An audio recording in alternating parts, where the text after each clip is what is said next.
Ta-da.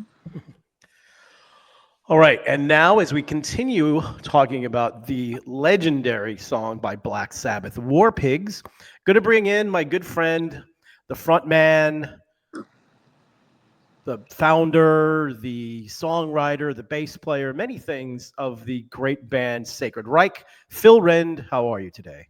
Doing great, Brian. How are you? Good.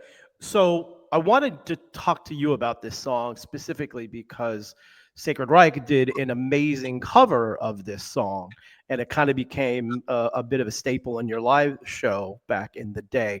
What was it that attracted you to making a cover of this song? Well, obviously the song is killer. And then for me personally, if we're doing covers, lyrics have to be meaningful, and it's wonderful lyrics. And, like most things, it's the same now as when it was released. Nothing's really changed. And it's such an incredible song, and there's great sing-along parts, and it goes over great live. And we played it for since 1988. And then when Black Sabbath retired, we kind of retired it too. And then we just started playing it again like last year, because it's just a lot of fun.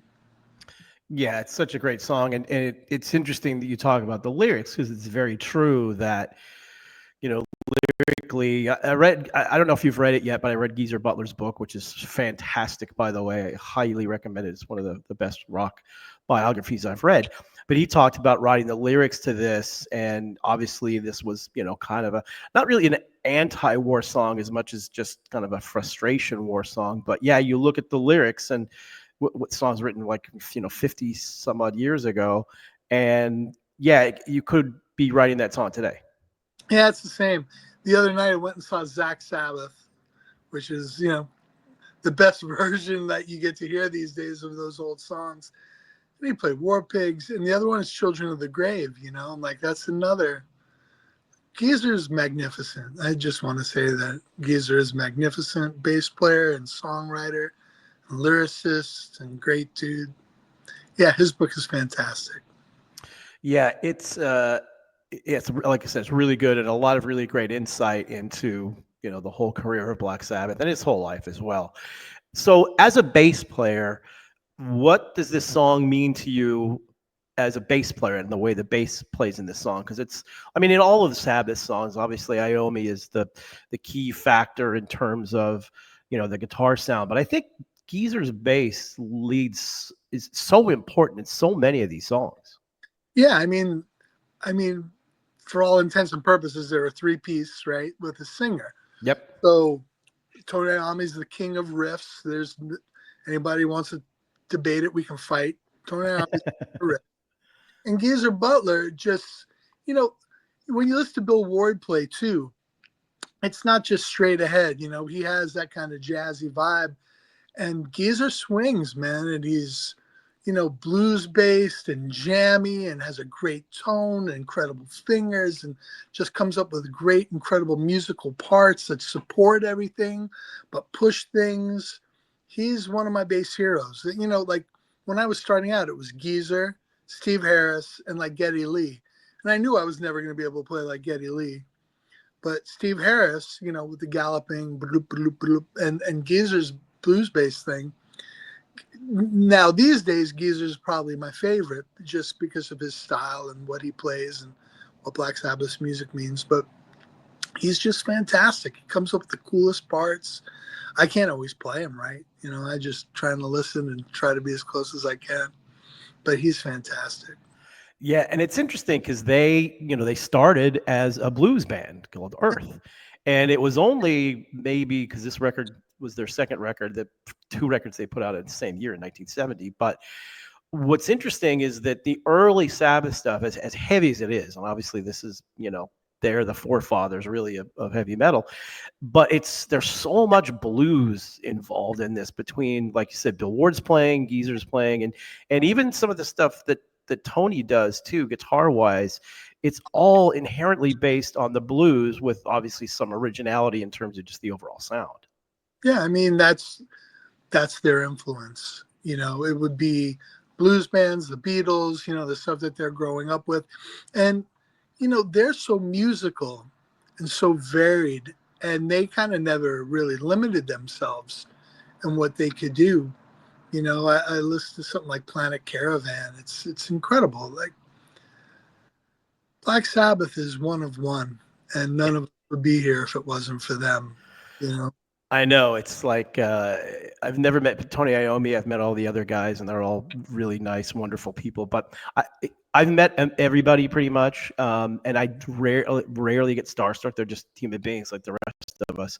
But I think Tony Iommi, like I don't know what I'd even say to him. Like thank you for my life.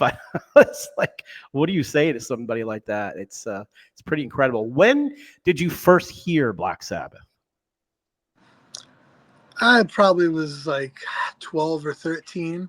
They were actually the first concert I ever saw when I was 13. I saw Mob Rules. It was the Mob Rules tour.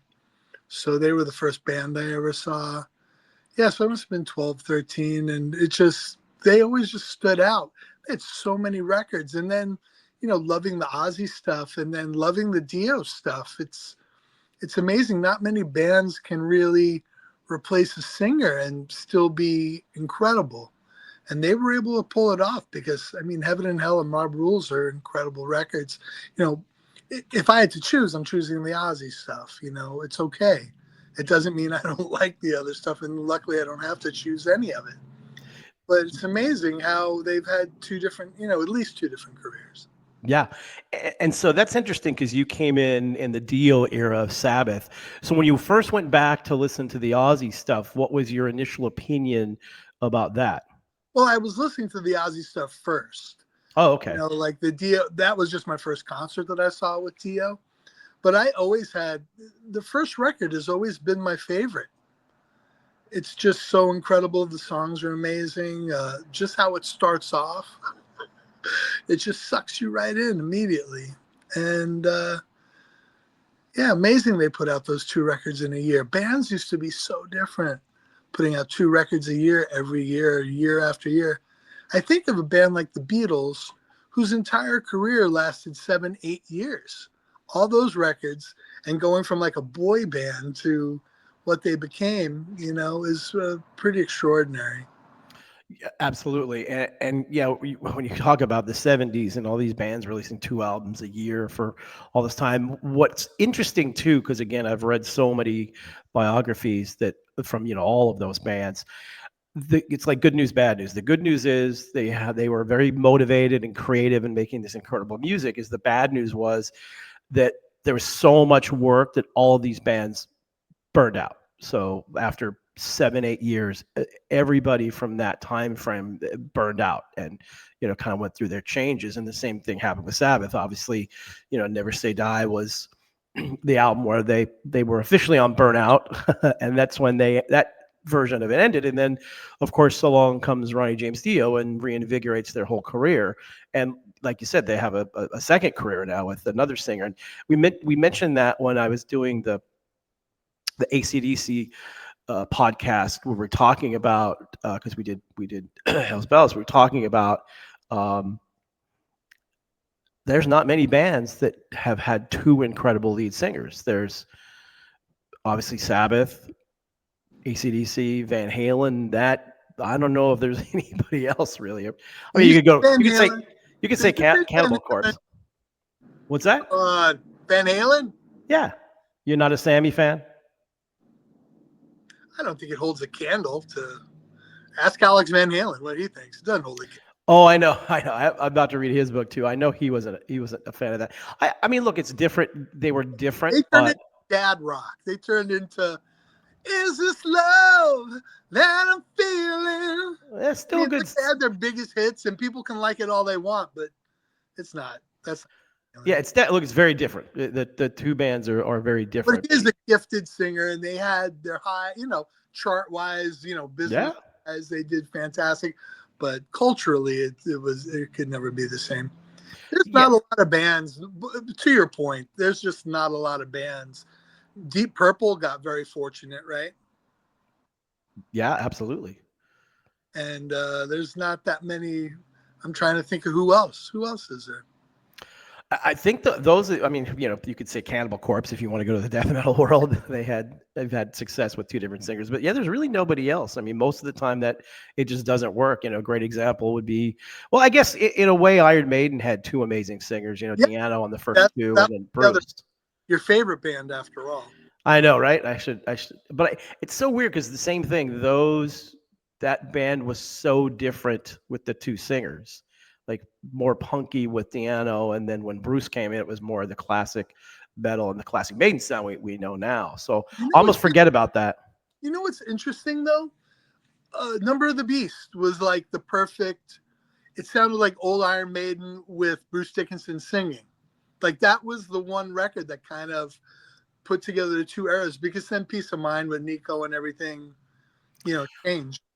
Well, yeah, real quick about Maiden too is that when Number of the Beast came out, I was still working at the record store, and I would say from the metal fans, it was about 50-50. Some people liked the Deano stuff better, and some people liked Bruce better, but it was pretty divided. A lot of people at first that were big fans of the early stuff did not like Number of the Beast when it came out. But I think back then, bands were just, or fans were just so invested in these bands, especially as they were smaller and then they get bigger. I mean, same thing with Metallica. I mean, Ride the Lightning came out, and a lot of people in the underground scene called it Ride the Light Bulb because they had an acoustic guitar on there and Escape. So it's always interesting. You look back on it now for Maiden, and it's like, well, wow.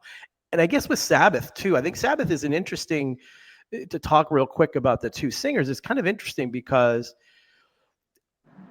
I like which era. I mean, can you say which era is better? I mean, the Aussie stuff just because it's so legendary, but that Dio stuff was amazing too. The Dio stuff is incredible. The Ozzy stuff is the foundation of everything. There are many more records. And if I have to choose, I'm choosing Ozzy. Not that I don't love Dio. I'm just saying if I have to choose. It changed a lot. His voice is a lot different. Him writing lyrics instead of Geezer. It changed the band. I mean, the band is still incredible, but it definitely changed. And if I got to pick, I got to pick Ozzy because he's just sick. I mean, I don't think anyone would say technically Ozzy is a better singer, but his voice is just so fucking cool, man. And Yeah. Ozzy's a maniac. He's another guy. 101. They broke the mold after that guy. Yeah, and I always argue that he should get a lot more credit for being a good singer because he really is a really good singer, and it fit the band perfectly. And I've always thought he was a good singer, but he just, like, if you look at the top rock or metal vocalists of all time, he rarely gets mentioned, which I think is a bit criminal. Well, I think he's just known for his antics and biting heads off back. And that too. And your talent will get lost in the meantime if you're a personality. I mean, and if you talk to younger people, they know him from some TV show and all this stuff. But Ozzy in 1970, when you see him standing on the left-hand side of the stage, because Tony Iommi would kick his ass if he came to the middle, it's funny. They have a very strange band dynamic. And Ozzy was always a maniac, right? Ozzy Zig needs a gig, and they're like, that guy? That's the singer guy? And he's like, Tony used to beat me up. And it's a very strange, crazy dynamic. And he's a maniac. Yeah, well, they came from Birmingham, which is a very working class, poor area, as did Judas Priest, and I think a lot of the so many bands come from not so great parts of different places, and that I'm sure hits a lot of angst for them, especially back then, where things I mean, basically in Birmingham, all you did was you worked in the coal factories or whatever the industrial stuff was, and that was your entire life. So they luckily for them, they got out of that. So to wind back to War Pigs really quick. So what's it like playing that song live? I always just hope I can sing it okay. I always.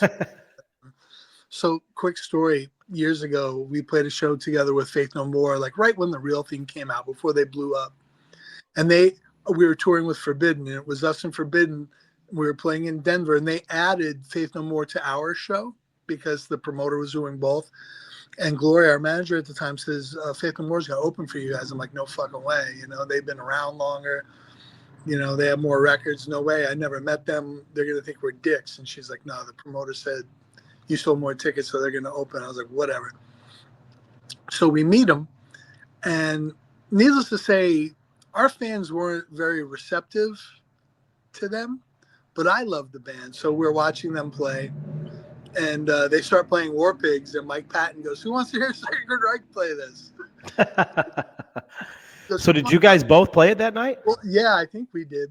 But he goes, "Come on up." Like I was down front watching them play, and he goes, "Come on up." So I sang it with him, and it was at that precise moment that I realized how lacking my singing was compared to that guy who's a great singer. So he would sing the higher, generals, he'd be all generals gathered in their masses. It sounded all killer. And I'm all just like, but it was a lot of fun. I Yeah, just there. hope I can sing it. Sometimes I sing it okay. Sometimes I don't. I'm definitely not Ozzy, but we just try to do our best and do some justice to it because it's an incredible song. So then, do you feel pressure when you're playing it live that you've got to kind of live up to the as close to the original as possible? I don't feel pressure. I'm just like, please don't fuck it up. When we start playing, and it's live, so it's going to happen. It's going to be what it is, and we're going to move along to the next song. I'm always trying to do my best, but man, that part is just you singing. There's no hiding anything. Yeah, just you and a Here, hi hat. we don't use in-ears. There was a night we played on the Sepultura tour in Detroit, and there were 0 monitors. I mean, there were none. Not they didn't work. There were none. Oh boy. At least you play bass, guitar, drums. You have an amp. Singing, you're fucked. And I was fucked that night. But Yeah, that I've talked to bands about that a lot of times when there's no monitors and monitors go out, and it's always tough for the singer because you yeah, can't hear yourself. Like you don't know what you sound like. you got nothing. You're listening to the front of house, and you're like, that's not a great way. But the other part is, since singing the song since 1988, I'm pretty sure I know how it goes. Yeah. And it's supposed to be. So we make it by. Yeah, and by the way, those Faith No More guys are really great guys, and we're going to get to them at some point during the life of this podcast. So, where would you put? I mean, obviously, you guys covered this song, so we know it's a special song for you. But where would you put that in the lexicon of the early Sabbath stuff in terms of like? I don't want to say rank it, but where do you think that fits in their world back then? I think it's amazing. It's just another amazing song in their canon. I mean, you could go down. Jack Black was once talking about Rush, I think, when they were inducting him into the Rock and Roll Hall of Fame, and they said they had in their documentary they had so much sauce they were just spraying it everywhere, and that's how I feel about Tone Hayami and Black Sabbath. How can one person come up with so many iconic riffs and so many incredible songs? So it would be hard to rank it, but obviously, like you said, we liked it enough to cover it. So I put it up there. I think the song Black Sabbath, Fairies Wear Boots, their whole first record, NIB. I mean, come on, everything. What isn't great? Yeah, there really was hardly any fillers on any of those first six or seven records. Yeah. And Isn't it ironic that their final record was called Never Say Die? yeah, right. I think that there was some. I'm trying to remember because I know Geezer talked about that, and I think there was some like people were trying to get them to break up or something or other, so they kind of had that as their battle cry, but of course it didn't really work. And the riff thing is really interesting. You're a musician as well, but I was talking with James Hetfield at the this last I guess this last tour in Dallas, and I was telling him, I said, I'm really mad at you. He's like, what? I said, yeah, all these riffs, I can't get these riffs out of my head. Like I'm singing the riff to 72 Seasons, like in my head over and over and over again all the time. I just like I'll be walking around and just is in my head. I can't get it out. He's like, yeah, thankfully the riffs still come from above, and I'm still able to do it. So, and it's the same thing with Tony Iommi. Like how so many great riffs, and it's still even that last Black Sabbath record they did 13. I mean, there was, it wasn't the best Black Sabbath record, but there's still some really good riffs in there. And I mean, yeah, he's the riff master, and that's where all this stuff came from, obviously. Yeah, it's funny that you say riff, and listening to Lars's radio program that he had on Apple Radio when he had Hetfield on, and they would just go riff. They'd be playing. The riff is king, man. What are you gonna do? Yeah, well, Lars, and a little bit in Sabbath as well, from what I've read. I mean, definitely Metallica. I mean, Lars would be the one that would say, "Hey, what was that you just played?" Or he'd go through all the riffs that those guys have, and he picks out a lot of the riffs and puts pieces of songs together. So it's a little bit of the same in Sabbath too. I know that when they were writing stuff, Iommi would come up with all these different riffs, and a lot of times, even Geezer would say, "Hey, wait, can you play that again? What was that?" And then, and as a guitar player, they're just like, "I don't know, it's just some riff I played. Let me see if I can remember what I just did." It's like, and it's magical miracle, you know. I was watching the Kansas documentary. I wouldn't say I'm a gigantic Kansas fan, but after watching their documentary, it made me have an incredible appreciation for them. And they were talking about, recording, and the last day they were in the studio, he goes, I kind of got this thing. And it was Carry On, Wayward Son, because I kind of got this thing. And then he said he was playing like a finger picking exercise, and his wife's like, what is that? And it was Dust in the Wind. Well, I mean, we've talked about this already on this podcast a few times, where some of these songs were just like written in like 5 minutes. Like, hey, we need an extra song to put on the record, and that was Judas Priest talking about You Got Another Thing Coming. They're like, well, we're short, we need one more song. They just wrote it in like 5 minutes, and it's the same thing on this album where Paranoid, Geezer was saying, yeah, we needed another song, and we literally wrote it in 5 minutes. Like Tony wrote the riff, we put the song together, I wrote the lyrics, and literally like 5 to 10 minutes we were done. And we put it on the record. Same thing. They needed another song. So it's so funny how that's so common, where some of the bigger songs these bands have ever written were written in like 10 minutes. But I guess that means it's a good song, right? We did that with Independent. We were rehearsing, and Jason and Wiley split, and me and Dave were still hanging out. I just went, ba-na-na-na. I mean, it's not that song is very complicated, but I wrote it in 5 minutes. Yep. Those always are the best ones. And people like it. So when you first heard this song, like what was the first Sabbath record you heard with Ozzy? Oh, I can't. That was who knows? Who remembers? Yeah. But I moved to Arizona from New York, and like I didn't have an older brother, and my parents listened to disco and Earth, Wind and Fire and Stevie Wonder. So when we moved to Arizona, I met a friend named Todd Fleming, and he was a gigantic Black Sabbath fan. So he was the one that turned me on to Black Sabbath and Judas Priest, and he was into Ted Nugent, and then I got into Iron Maiden and all that stuff, and then Metallica, Slayer, and the normal course of stuff. Yeah, the first heavy thing I heard was Deep Purple, Machine Head, and I was like, what is this? This is incredible. So I went out and bought it the next day, and then my neighbor, I was talking to him about it, and he said, hey, if you like Deep Purple, you should listen to Black Sabbath. So I think that was I'm trying to remember which Sabbath record that was, but Black Sabbath, and that was the first one of Sabbath I heard, and then I went backwards. So, but do you remember anything about the first few times you heard this particular song, War Pigs? I don't recall it actually, and I remember. Well, it moved you so much. Well, there was so much. There was so much coming in. He also really loved Rush. So like I was getting a lot of Sabbath. I was getting a lot of Rush. And, but I remember it just had a mood, and the sirens, there was just something about it that was just kind of cinematic and epic. And the lyric content still is, it's unfortunate. Anyhow, Yeah. Information. Yeah, it's like you said, I think that the lyrics of this song are so important. And a lot of Sabbath stuff was really misunderstood. Like a lot of people thought they were this crazy satanic band. And when you look at a lot of the lyrics, they're actually very Christian. There's a lot of peace and love. Yes. There's a lot of peace and love. I mean, Children of the Grave is perfect, it's perfect, Will they win for the fight for peace? Yep. That's what we're fighting for, to just stop the madness, and that's so much of what War Pigs is. It's people don't want this. People want to live their lives.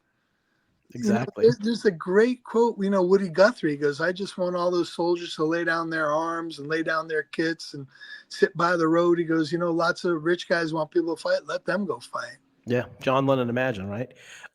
What's interesting too about Sabbath, and I think this is more well known now than it might have been back in the day, is that Geezer wrote pretty much all the lyrics during the Ozzy years, and it was kind of interesting back then. It wasn't often that the bass player was writing lyrics to songs. It's usually the singer was writing, but Ozzy, I guess the story goes, Ozzy couldn't really write anything, and then Geezer said, "Well, let me try," and it worked out. Well, and funny that later on, even in Ozzy's band, he had this bass player writing the lyrics, Bob Daisley. Right. But look, man, and kudos to Ozzy. Ozzy didn't write that shit, but he sang it so good it didn't fucking matter. Coming up with melodies and just his voice, just the sound of his voice. Your voice is your voice. There's not a lot you can do with it. You can change it to whatever, but the sound of your voice is the sound of your voice. Yeah, 100%. Well, on that note, I will say thank you so much for doing this. I really appreciate it. You got it. Great song, great band, Sacred Reich. If you have not heard of them, you must immediately go to wherever you listen to music and listen to some Sacred Reich and their version of War Pigs, which is really good too. Yeah, it's on Surf Nicaragua. That's pretty. All right, man. Thanks a lot. I really appreciate this. You got And it. thanks, everybody.